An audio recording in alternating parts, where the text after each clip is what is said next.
নমস্কার বন্ধুরা, শুভ সকাল। কেমন আছো তোমরা সবাই? আশা করছি ভালো আছো, সুস্থ আছো। আমিও বেশ ভালো আছি। কাজল অঙ্কিতা লাইফস্টাইল ব্লগে তোমাদের জানাই সবাইকে ওয়েলকাম আর অনেক অনেক ভালোবাসা। আর আমার গলার ভয়েসটা তো শুনে বুঝতেই পারছো, আমার একটু ঠান্ডা লেগেছে গো, এই জন্য গলার ভয়েসটা একটু চেঞ্জ হয়ে গেছে। তো যাই হোক, আজকের ভিডিওটা আশা করি ভালো লাগবে। আর যদি ভালো লাগে অবশ্যই প্রথম থেকে শেষ পর্যন্ত দেখার অনুরোধ রইল।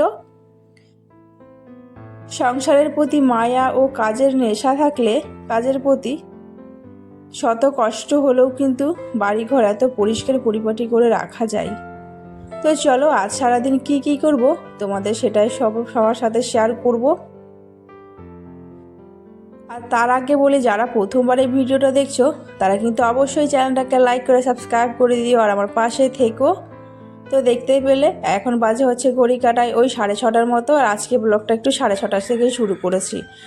তো ওইদিকে দেখতেই পেলে সকালে উঠে একটু বাসি দরজায় জল দিয়েছি। আর জল দেওয়ার পরে দেখো ঘরটা ঝাড় দিচ্ছি। আর এখন তো কদিন ধরে বৃষ্টি পড়েই যাচ্ছে, জানি না এখন পুজোর মধ্যে আরও হয়তো বৃষ্টি পড়তেও পারে। সবার মুখে একই কথা যে এবার বছরে নাকি পুজোতে কেউ ঘুরতেই পারবে না বৃষ্টি হওয়ার কারণে। তবে কি বলতো, আমি ভেবে রেখেছি বৃষ্টি পড়লেও কিন্তু আমি ঘুরতে যাব। বছরে একবার পুজো হয়, বৃষ্টিতে ভিজে হলেও একটু ঘুরবো, জানো তো। তো যাই হোক, তো এই ভিজতে গিয়ে দেখো আমার শরীর খারাপ হয়ে গেছে। না গো, আমি বৃষ্টিতে ভিজলে না একটুখানি আমার ঠান্ডা লেগে যায়। আগে কিন্তু এরকম ঠান্ডা লাগতোই না, আগে আমি বৃষ্টিতে সারাক্ষণ ভিজতাম জানো। আমি তো যেহেতু গ্রামের মেয়ে, গ্রামে যখন থাকতাম তখন আমি সব সময় ভিজতাম জানো। পুকুরে স্নান করতে যেতাম ভিজে ভিজে, আর বৃষ্টি পড়তো আর আমি পুকুরে স্নান করতাম। তখনকার মনে ব্যাপারটাই আলাদা ছিল। আর এখন দেখো, আমি শুধু এই ঘর থেকে ওই ঘরে শুধু রান্না করতে যাই আর একটু ভিজেছি, এতেই দেখো ঠান্ডা লেগেছে।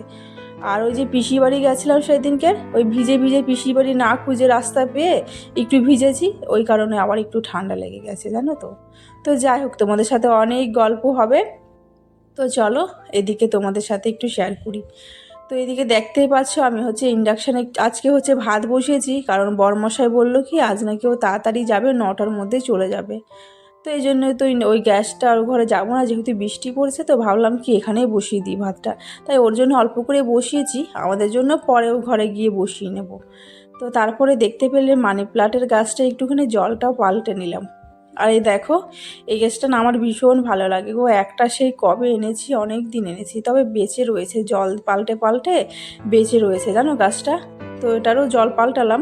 আর এখানে আমার হাতে একটাই ধাক্কা লেগে কিছু একটা পড়ে গেছিলো, আর ওই মানে আগাটা ভেঙে গেছিলো। তো তারপর ভাবলাম হয়তো গাছটা মরেই যাবে, কিন্তু না, মরেনি জানো তো। তারপরে পাশ দিয়ে একটা ডাল বেরিয়েছে, ওটা এখনও বেঁচেই রয়েছে। তো যাই হোক, তো চলো ভাতটা ওদিকে বসিয়ে দিয়েছি। আর এখন দেখো, আমি এই ঘরে চলে এসেছি হচ্ছে বিছানাটা একটু পাল্টাতে। আজকে দুটো ঘরেরই বিছানা পাল্টে দেবো, যেহেতু বরমশাই উঠে গেছে কিন্তু মেয়ে ওঠেনি। তো বরমশাই যেহেতু তাড়াতাড়ি কাজে যাবে, এই জন্য ও তাড়াতাড়ি চলে গেছে, মানে উঠে গেছে। আর এখনও মেয়ে তো ওখানে ঘুমাচ্ছে, তাই ও ঘরে বিছানাটা আমি একটু পরেই তুলবো। আর বরমশাই তাড়াতাড়ি যাবে, কারণটা হচ্ছে এখন তো টেস্ট পরীক্ষা হচ্ছে উচ্চ মাধ্যমিকের, বুঝতেই পারছো, এই জন্যই আর কি ওই স্কুলে একটু তাড়াতাড়ি করেই যাচ্ছে। আর তোমরা কে কোথা থেকে এই ভিডিওটা দেখছো অবশ্যই কিন্তু তোমরা কমেন্ট করে জানিও। আর সত্যি কথা বলতে, তোমাদের যে মিষ্টি মিষ্টি কমেন্টগুলো না আমার ভীষণ ভালো লাগে গো, আর পড়তেও ভালো লাগে। বর্মশাই বলে কি আমিও তোমার কমেন্টগুলো পড়ি জানো তো। আমি বলছি তাই নাকি? হ্যাঁ, তাহলে তুমি কেন কমেন্ট করো না? কিন্তু ও তারপরে থেকে ও মাঝে মাঝে আমাকে কমেন্ট করে জানো, তোমাদের কমেন্ট দেখে ও কমেন্ট করে আমাকে। তো যাই হোক, সত্যি কথা বলতে ভিডিও করার পর যদি এভাবে যদি অনেকগুলো কমেন্ট আসে, আর পড়ার মজাই আলাদা, তাই না বলো? আর ওইদিকে তো আমি ভাতটা বসিয়ে দিয়েছি, ভাতটা কিন্তু ওইদিকে হচ্ছে। তো তার আগে দেখতে পাচ্ছি বিছানাও তোলা হয়ে গেছে, আর এদিকে আমার দেখো ঘরটাও মুছে নিচ্ছি। আর ঘরটা কিন্তু আমার ঝাড় দেওয়া হয়ে গেছে আগেই।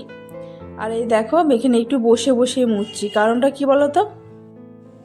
কারণ ঠাকুরের সামনে যেহেতু মানে সর্ষের তেল দিয়ে প্রদীপ জ্বালানো হয়, ঘি দিয়ে প্রদীপ জ্বালানো হয়, তো একটু তেল তেল হয়ে রয়েছে ওইখানে, তাই আমি একটু বসেই ওখানে লেপি, এমনি কিছু না গো, যাতে তেলগুলো ভালো করে ঘষলে পরে উঠে যায় এই কারণে।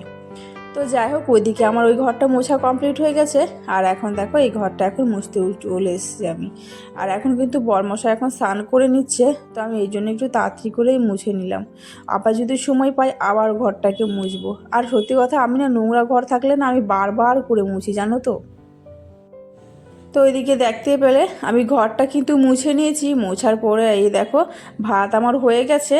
আর এই চালটা না অনেক লেট হচ্ছে, মানে সিদ্ধ হতে, জানি না কেন এরকম হচ্ছে, পুরনো হয়ে গেছে বলে নাকি না কি, যাই হোক। তো দেখো এইটুকু রান্না করতে দেখো প্রায় অনেকক্ষণ সময় নিল, প্রায় মানে আমি আসতেই দিয়ে রেখেছিলাম এই জন্য। আর এই দেখো তখন বললাম না সকালে একটু হালকা বৃষ্টি পড়ছিল, আর এখন দেখো কত জোরে বৃষ্টিটা পড়ছে। তো এরপরে আমি গেছিলাম হচ্ছে রান্নাঘরে গিয়ে দেখো আমি শাকটা ভাজা করেছি আর নিয়ে এসেছি, কিন্তু শাকটা শুধু ভাজা করেছি, আর কিছুই রান্না করব না, শুধু ভাত করে নেবো। কিন্তু ওই ঘরে আমি ভাতটা না বসিয়ে এসেছি, বৃষ্টি পড়ছে তো এই জন্য তোমাদের সাথে নিয়ে গেলাম না ফোনটা। ওই ঘরে ভাতটা বসিয়ে রেখেছি আর দেখো শাকটাকে ভাজা করে নিয়েছি। শাশুড়ি মা ওই ঘরে রয়েছেন, ওনাকে বললাম যে পরে ওখানে ভাতটাকে দেখতে। আর এগুলো হচ্ছে রাতের তরকারি। তো রাতের তরকারি যেহেতু কালকে অনেকগুলো মাংস আনা হয়েছিল, তো ওই মাংস বেঁচে গেছে, আর এদিকে ডালও রয়ে গেছে, আর শুধু শাক করলাম। তো এই হবে আজকে দুপুরের মেনু, সকালেও হয়ে যাবে দুপুরেও হয়ে যাবে। তো ওইগুলোকে গরম করলাম, করে দেখো বরমশাইকে দিয়ে দিয়েছি। আর বরমশাইয়ের সকালে মানে খেয়ে যাবে, আর দুপুরে যেহেতু ও টিফিন খাবে তাই ওকে দিয়েছি হচ্ছে মুড়ি চানাচুর। তো ওকে বলেছিলাম যে রুটি করে দেবো, তো বললো যে রুটি করতে হবে না, যে থাক তাহলে তুমি মুড়ি আর চানাচুরটাই দিয়ে দাও। ও কী বলতো মানে শুকনো জিনিস খেতে বেশি পছন্দ করে, ওই তরকারির সাথে রুটি এইসব খেতেও ভালোবাসে না জানো তো, তাই ও খায় না। তা মাঝে মাঝে খাই, তবে এই জন্য আমি শুধু শুকনো মুড়ি আর চানাচুরটাই দিয়ে দিয়েছি। আর ওখান থেকে যেহেতু দোকান পাশেই রয়েছে, স্কুলের পাশেই রয়েছে, তো বলেছি কিছু কিনে নিতে, তো ওখান থেকে কিছু কিনে নেবে। তো তারপরে দেখতেই পেলে ওর খাওয়া দাওয়া হয়ে গেছে, আর ওই দেখো ও চলে গেল কাজে। আর এখন দেখো বৃষ্টিটা কিন্তু হালকা কমেছে, কিন্তু ও যাওয়ার পরে আবার এত জোরে বৃষ্টিটা পড়ছিল, মনে হয় কি যেন ভিজেই গেছিলো। কিন্তু ওকে পরে ফোন করেছিলাম, বলছিল যে বৃষ্টিতে ভেজে নিয়ে ততক্ষণে স্টেশনেও পৌঁছে গেছে। তো তারপরে তো বরমশাই চলে গেছে, ওইদিকে মেয়েও উঠে গেছে, মেয়ে হচ্ছে খাওয়া দাওয়া করছে, ওকে ব্রাশ করে দিয়েছি। ব্রাশ করার পরে তারপর ও খাচ্ছে ওখানে বসে বসে, ওকে হরলিক্স দিয়েছি, বিস্কুট দিয়েছি, আর ও একটা পাউরুটি ছিল ওটাই দিয়েছি। তো বসে বসে খাচ্ছে, আর ওকে আমি রেডি করে আবার স্কুলে দিয়ে আসবো। আর কি বলো তো, তোমাদের সামনে হয়তো সবটা তো শেয়ার করতে পারি না, আর ছোটো ছোটো কাজও সেগুলোও শেয়ার করা হয় না, তবে যতটুকু পারি বাচ্চা নিয়ে ঘর সংসার সামলে ততটাই তোমাদের সাথে শেয়ার করার চেষ্টা করি গো। আর তোমরা কিন্তু অবশ্যই কমেন্ট করে জানিও দিদিভাইরা আমার ভিডিওটি কেমন লাগছে। আর যারা আমাকে মানে সাবস্ক্রাইব করছো আবার কিন্তু তুলেও নিচ্ছ, আমি তোমাদেরকে তো বলেছি যে যে ওয়াইটু স্টুডিওতে নাকি শুনেছি আমি যে সাবস্ক্রাইব করলে একদিন পরে যদি সাবস্ক্রাইব করো তাহলে নাকি সেটা নাকি থাকে। তো যাই হোক কিছু একটা বলেছিল, আমি হয়তো বলতে পারছি না, তো তোমাদেরকে অন্য সময় একদিন বলবো। তো চলো ওই দিকে তো হচ্ছে আমার ঘরে বিছানা গোছানো কমপ্লিট হয়ে গেছে। আর এখন দেখো শোকেসটাকে এখন মুছে নিচ্ছি।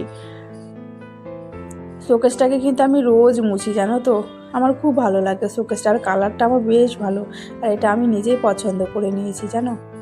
তো চলো তোমাদেরকে একটা জিনিস না দেখালেই নয়। তো চলো এটা হচ্ছে কি বলো তো, আমার ওই পিসি শাশুড়ি বাড়ি গেছিলাম না সেদিনকে জন্মদিন, তো ওখান থেকে ওই পিসি শাশুড়ি হচ্ছে মেয়েকে হচ্ছে চকলেট দিয়েছে। মানে ইংল্যান্ডে কেউ একটা থাকে পিসি শাশুড়ির রিলেটিভ, তো দেখো ওখান থেকে দিয়েছিল চকলেটটা, তো অনেকগুলো দিয়েছিল, মেয়ে কিন্তু খেয়ে ফেলেছে আর কিছুটাই রয়েছে। তো সেগুলোই তোমাদের সাথে শেয়ার করছি। আর ওখানকার চকলেটের মানে টেস্টটা মানে অন্যরকম জানো তো, মানে বেশ ভালো লাগছিল। মানে আমাদের ইন্ডিয়ার মধ্যে মানে বেশি স্বাদ মনে হয়, তবে ওখানকার আরেকটু বেশি ভালো লাগছিল। মানে ওখানকার ওরা থাকে হচ্ছে ইংল্যান্ডে। তো যাই হোক ভালো লাগলো চকলেটটা, তাই তোমাদের সাথে একটু শেয়ার করলাম। তো তারপরে তো দেখতেই পাচ্ছ মেয়েকে রেডি করে এখন নিয়ে যাচ্ছে হচ্ছে ওকে স্কুলে। আর ফাইনালি স্কুলে চলেও এসেছি। আর এখন দেখো বৃষ্টি পড়ার কারণে দেখো পুরো চারিপাশে সবুজ হয়ে রয়েছে, আর যেগুলোতে এবড়ো খেবড়ো রয়েছে সেগুলোতে দেখো জল জমে রয়েছে। আর মেয়ে হচ্ছে ওখান থেকে নেমে এই দেখো বলছে কি যে ও জলে নাকি খেলবে, তাই ও নেমে গেছে, শুধু বলছে নাকি পা ধোবে। তো যাই হোক দেখতে ও ভীষণ দুষ্টু জানো তো, কথাই শুনতে চায় না জানো, ও শুধু বলছে বারবার করে নামবে, আর যদি নামতে না দিই না ওই জলের মধ্যে শুয়ে পড়বে জানো। ও ভীষণ বাজে একটা মেয়ে হয়ে গেছে এখন, আরও বলো এখন বাচ্চা বয়স, আর বেশি বললে পরে আরও বেশি বদমাইশ হয়ে যাবে। এই জন্য বললাম কি ঠিক আছে একটুখানি খালি পাটা ধুয়েই কিন্তু চলে আসবে। ও বলেছে ঠিক আছে, তাই একটুখানি পাটাই ধুচ্ছে। তো যাই হোক আজকের মতো এইটুকুই, টাটা।